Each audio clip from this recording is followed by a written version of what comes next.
Yo, level 1-8 count. Again, I have a weird eyeball because I had eye surgery. Feel free to zoom out in on it, but I'm in the 4K there. This is valid speed, level 1-8 count. We did promenades today, reminding you, rock, step, step, walk, walk. We also did reverse promenades.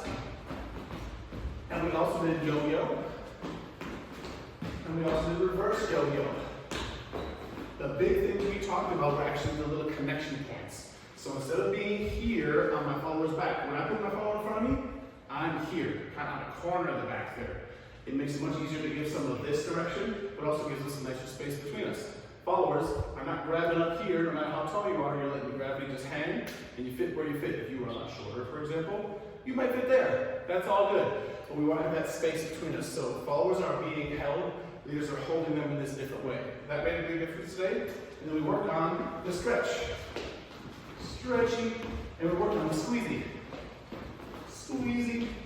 And then we worked on just mixing it up with promenades and yo-yos, thinking that the promenade, the one direction move, is sort of your default followers. You go one direction at a time.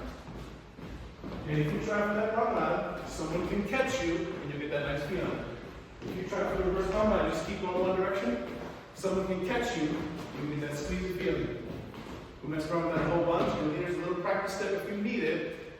Rock, step, triple forward, rock, forward, triple back. This could be great practice just to get clear with your footwork and know where you are. That's it.